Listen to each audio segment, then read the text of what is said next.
First, we're gonna start out with our size 14 hook and put it in your vise. You're next gonna grab some black thread, but whatever you have will work fine. And you're just gonna wrap and then wrap back like you normally would, and wrap just back to where the hook starts to bend a little bit and stop right there. And cut your tag end, cover it up. Then you're gonna grab some rabbit dubbing. I'm using olive green here. Again, any color you have will most likely work as long as it's not like pink or something. You're gonna spread it out a little bit because a little dubbing goes a long ways, and you're gonna make a dubbing noodle.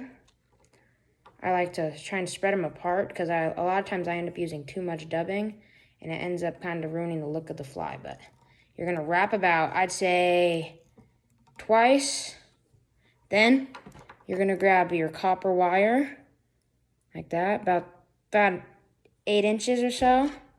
And then I cut it because I don't like to try and twirl it off, but you do whatever you like to do more often. And you're gonna put the copper wire right on the back of that fly and cover it.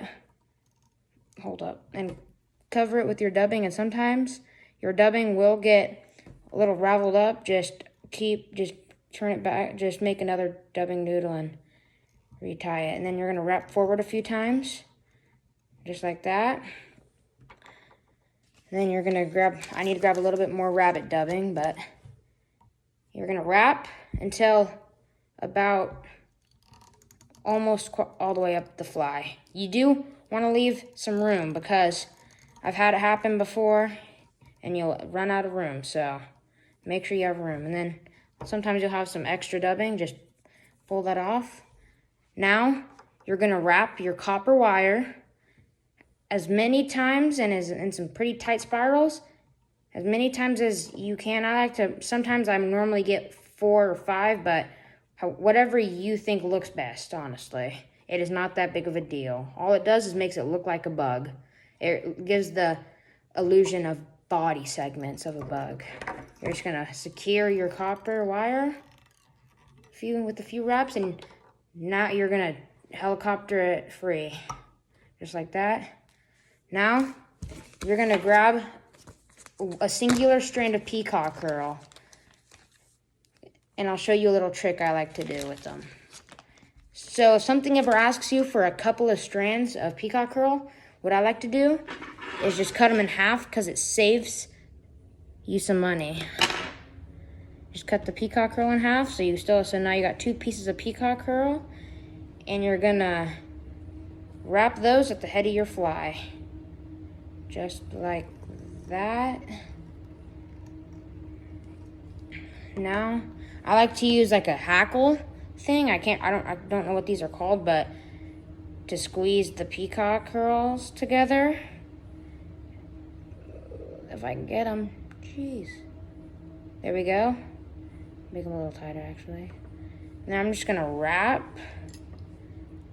Make sure your thread's at the head of the fly, and you're gonna wrap as many times as you think looks right. And I think my head on this one is gonna be really big, but that's all right. Makes it custom.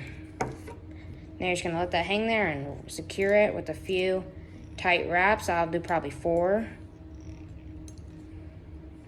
And then you're gonna squeeze those peacock curls, and then just snip your access free. Then you're gonna grab a whip finish tool.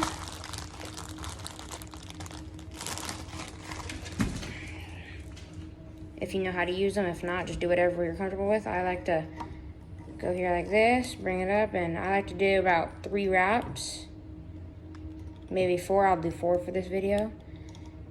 You're gonna bring it down, pull it out, pull it tight, like that. Clean it up a little bit if you would like. Now, you're gonna grab UV resin, or I like to use head cement because that's all I have for right now. And just put the nozzle over it and give it the lightest dab of head cement. And that is how you tie the rock fly.